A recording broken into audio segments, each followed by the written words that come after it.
सब maximum parents का जो इशू और कंसर्न रहता है इन डिलेड माइलस्टोन स्पीच, कि मेरे बच्चे का स्पीच में कैसे डेवलप करूं, क्या इश्यूज हैं, कैसे काम करूं। I am doing speech therapy, still there are कम लेस रिजल्ट्स और बहुत ज़्यादा बच्चे में इम्प्रूवमेंट नहीं है।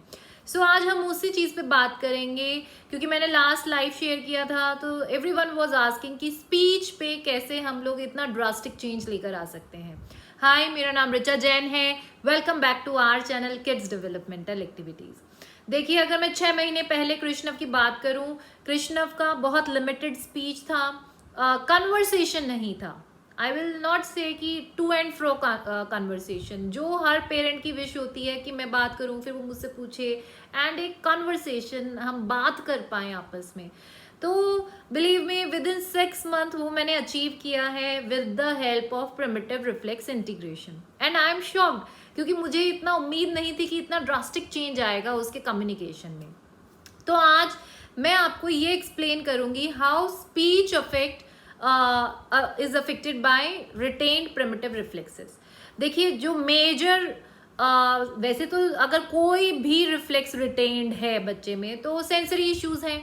सेंसरी इश्यूज होंगे तो what will happen, the kid is not paying attention, या फिर उतना एनर्जी उनका उन मूवमेंट्स को, उन रिटेन्ड रिफ्लेक्सेस के लिए, इनवॉल्यूंटरी मूवमेंट्स में वेस्ट होगा कि उसके पास वो एनर्जी नहीं रहती, वो विलिंगनेस नहीं रहती टू स्पीक, टू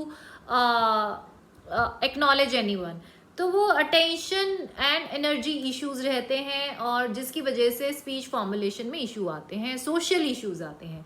तो जब हम रिटेन्ड रिफ्लेक्सेस पे काम करते हैं तो बच्चा socially and speech and language wise बहुत एक्सपोनेंशियली ग्रो करता है। ठीक है, तो कोई भी रिटेन्ड रिफ्लेक्स है तो स्पीच और सोशल इश्यूज बच्चे में रहेंगे, एंग्जाइटी रहेगा, स्लीप इश्यूज रहेंगे और कुछ सेंसरी इश्यूज तो रहेंगे ही रहेंगे। बट मेजर अगर मैं बात करूं, स्पीच को कौन कौन से रिफ्लेक्सेस जो है एडवर्सली इफेक्ट करते हैं, the number 1 reflex is routing and sucking reflex. अगर बच्चे में रूटिंग एंड सकिंग रिफ्लेक्स है, इस पर डिटेल वीडियो बनाया है, बच्चे को ईटिंग इश्यूज रहेंगे, माउथिंग, थम सकिंग, बाइटिंग, च्यूइंग, मतलब दे हैव सलाइवेशन, ड्रूलिंग, तो वो सारे इश्यूज उसको रहेंगे। तो साथ ही साथ उसमें क्या इशू रहेगा, लो जो टंग मसल है that also is not good, और टंग मूवमेंट उनकी कम होगी, जिसकी वजह से उनका दे आर नॉट टॉकेटिव, वो बोल नहीं पाते हैं, आर्टिकुलेशन उनकी सही नहीं होती है। तो जब हम रूटिंग और सकिंग रिफ्लेक्स पे काम करते हैं तो टंग की मूवमेंट इंप्रूव होती है एंड फिर वो ज़्यादा बात भी करते हैं और आर्टिकुलेशन भी अच्छी होती है। तो दिस इज नंबर 1, ठीक है, rooting and sucking reflex. The second major reflex is TLR, tonic labyrinthine reflex. Tonic labyrinthine reflex में क्या होता है, इट एडवर्सली इफेक्ट बच्चे का कैसे बैठा है बच्चा, कैसे टर्न ले रहा है, खड़ा है, तो पुअर बॉडी पोस्चर है, लो मसल टोन है, तो जिससे टंग मसल पे भी एडवर्सली इफेक्ट जाता है।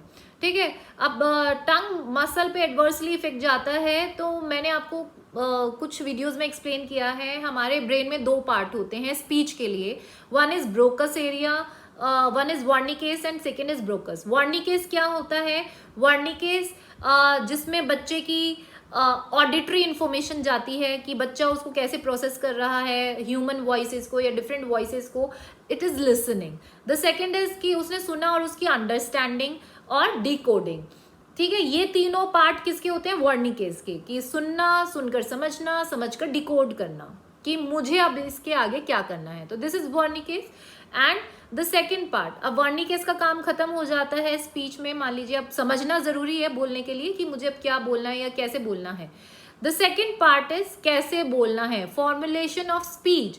ठीक है, तो वो प्रोसेस किसका होता है, ब्रोकस एरिया। ब्रेन में दोनों ये एरियाज होते हैं जो स्पीच के लिए इक्विवेलेंट, इक्वली हमें सही इन पे वर्क करना है, इनको सही करना है, तभी स्पीच पे काम हो पाएगा। अब TLR में अगर इश्यूज है, टंग मसल में इशू है, तो what will happen, it will also effect Broca's area in the brain. तो ब्रोका एरिया जो है अगर वो इफेक्ट हो रहा है तो फॉर्मुलेशन ऑफ स्पीच नहीं हो रहा है, बच्चा बोल नहीं पा रहा है, वहां पर इश्यूज आ जाते हैं, लिमिटेड स्पीच है, आर्टिकुलेशन इश्यूज हैं या स्पीच डिलेज हैं, बच्चा नहीं बोल पा रहा है। तो जब हम TLR टोनिक लेब्रिंथाइन रिफ्लेक्स पे काम करेंगे तो वो क्या होगा, टंग मूवमेंट में और टंग मसल को जो टंग मसल है उस पर हम लोग काम करेंगे और जिसकी वजह से ब्रोका एरिया में जो इश्यूज हैं उसको हम लोग सॉर्ट आउट करेंगे और स्पीच डेवलप होगी बच्चे की। तो second reflex is TLR tonic labyrinthine reflex. The third reflex जो एडवर्सली इफेक्ट करता है स्पीच को, बहुत ज़्यादा इफेक्ट करता है और उससे बच्चे की रिसेप्टिव एंड एक्सप्रेसिव, देखिए मैंने अभी एक्सप्लेन किया, वर्निकेज इज रिसेप्टिव लैंग्वेज कि आप किस तरह से रिसीव कर रहे हैं, अंडरस्टैंड कर रहे हैं, डिकोड कर रहे हैं। Broca's is expressive. तो palmar grasp reflex, the third reflex is palmar grasp reflex, Babinski grasp reflex, जिससे बच्चे की receptive and expressive language drastically affect करती है। ठीक है, देखिए पामर ग्रास्प रिफ्लेक्स क्या है, हैंड पे कुछ भी चीज टच हुई और माउथ ओपन, टंग मूवमेंट, ठीक है, तो it directly relates with our mouth, तो माउथ एरिया से हमारा रिलेटेड है और साथ ही साथ व्हाट विल हैपन कि बच्चे का जो है अटेंशन कम रहता है, तो ये एडवर्सली इफेक्ट करता है बच्चे की वर्निका एरिया को और ब्रोका एरिया को।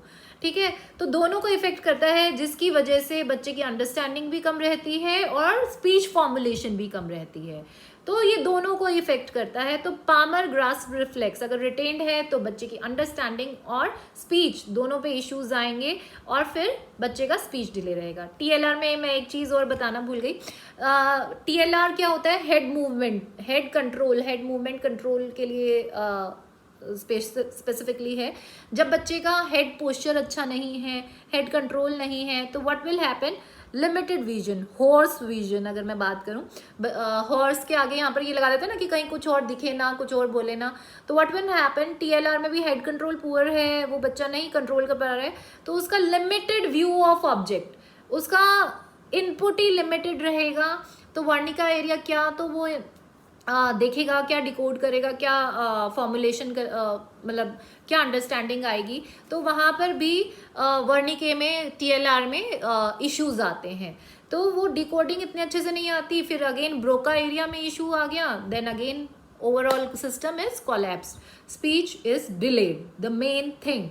तो ये तीनों अगर मैं बात करूँ रिफ्लेक्सेस स्पीच को बहुत ज़्यादा हैम्पर करते हैं, ये तीन तो मेजर कल्प्रिट हैं। बाकी जो रिटेन रिफ्लेक्सेस होंगे वो टंग मूवमेंट या ब्रोका और वर्निके को इतना ज़्यादा नहीं हैम्पर करते, but the problem is attention बच्चे का नहीं रहता, body coordination, body and mind sync नहीं रहता, जिसकी वजह से बच्चे का स्पीच डिले रहता है और बहुत सारे इश्यूज रहते हैं। तो हमें रिटेन रिफ्लेक्सेस पे काम करना है, एंड स्पेशली अगर बच्चे का स्पीच में बहुत ज़्यादा इश्यूज है, आर्टिकुलेशन में बहुत ज़्यादा इश्यूज हैं, तो हम लोगों को इन तीनों चीज़ों पे काम करना है। साथ ही साथ जब भी स्पीच की बात करूँ या टंग मूवमेंट की बात करूँ, आर्टिकुलेशन की बात करूँ, तो हमें ओरल मोटर एक्सरसाइजेस का सहारा ज़रूर लेना है। तो ओरल मोटर इश्यूज पे हमें काम करना है। ओरल मोटर सीरीज मैंने कुछ टाइम पहले की थी, तो वो आप मेरे चैनल पर प्लेलिस्ट में जाकर देख सकते हैं, वहाँ पर सब एरियाज की अलग अलग मूवमेंट एक्सरसाइजेज हैं, लिप्स की, चिक्स की, जॉज की, टंग की, तो you can go there and watch it. तो अगर स्पीच में और कोई इशू है, डू ओरल मोटर एक्टिविटीज़, ठीक है। और ये तीनों मेजर कल्प्रिट हैं, बाकी रिटेन रिफ्लेक्सेस पे आपने काम करना है। आई होप इससे आपको समझ में आया होगा कि स्पीच प्रोडक्शन कैसे होती है, what is the first step Wernicke, second step Broca and third is oral motor. तो तीनों कंपोनेंट्स में हमें इक्वली काम करना है, तब जाकर स्पीच पे काम होता है। I hope this is a good information and आपको इससे बेनिफिट होने वाला है। So keep liking, keep sharing and keep commenting and keep subscribing. Thank you so much.